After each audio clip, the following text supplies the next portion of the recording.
will also be on that menu. But let's start with rugby. Driftwood 7 is spicing that rugby menu, and all action is going on in Mombasa and is the Driftwood 7. Tobias Chanji, I know he has been pitching camp there, and there is a lot that he's expected, a lot of talking points and a lot of action down at the coast. I know we're talking about the different teams that are taking part there. The Blackbird team is out of the tournament, and also Mean Machine. Sad for them, it's because of an accident. But Chanji, I know there is a lot of action. What exactly is happening there?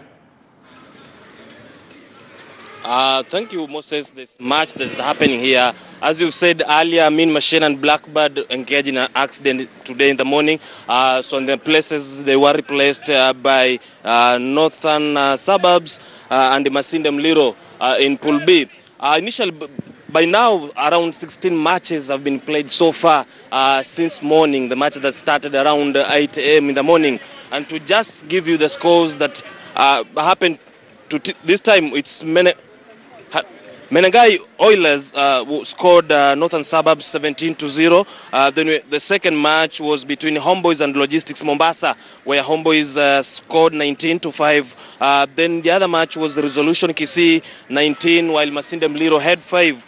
Then Top Fry Nakuru scored 12 against Silverstone Kisumu, who got 0, while Strathmore and Cabras were all 19-19. Then KCB had 5 against 0 of Imbala, while Stanback Mwamba got 12 scores against 24 when they played Nondis. Then Queens had 17, while Makwen had 5. So far, Homeboys have already qualified to the quarterfinals with one game to spare. So here I'm just joined by the host of this rugby series, who are the coach from Mombasa Logistics, who is just going to tell us why the scores. Alone for you. Okay. What happened? During our game, I think we started off well, but unfortunately we had a yellow card which destabilized the team.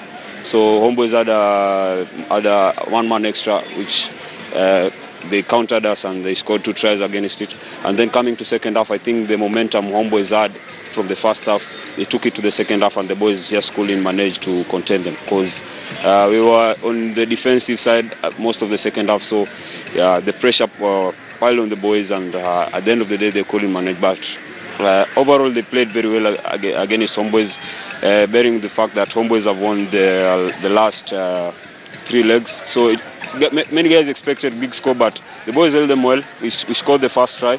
Yeah, it was a good game, but unfortunately we didn't come out on top. Yeah. I also understand you lost the second match. Yeah, we lost the second match mainly due to lack of. We started off well. We scored the first try, but again, maybe the boys just lacked composure a bit. It was a team that we could have scored, but this is sevens. If you lose your discipline and composure, any team can beat you, can punish you, and that's what happened to the second game.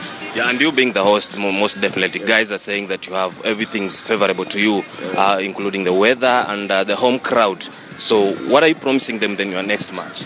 Yeah, we're promising them a good game. We've talked to the boys. The boys know and understand that we really need to perform well, especially the last game against Oilers. It will be a tough game, but again, we have to just step it up for the sake of our fans and the people who have come to support us today. We want to put everything, we want to throw everything, sink and everything to that game, so that we might, if it's possible, we come up on top. Yeah. Well, most of those are sentiments from the Mombasa logistic coach, who are the host here in Mombasa, who is promising that they're going to improve in the next match after losing 2 matches today. Then games also continue tomorrow. Back to you. Thank you very much, Tobias Chanji. They are telling us what is happening in Driftwood 7. Mombasa RFC, there is a lot of challenge for them. They are playing at home. A lot of people will expect them to star, but you think about Homeboys and how they've been instrumental this time. Maybe too early to call, but people are saying they are poised to go all the way and bag the title this time out. It's never easy because all the other teams are trying to do some serious catch-up. And when you think about that catch-up, we know the teams like Cabras and also KCB, they can do it because they have the potential, they have the players, and at the same time, they have the mentality of going out there and be able to bag those victories. We'll be talking to Tobias Chanji. He will be updating us a later on.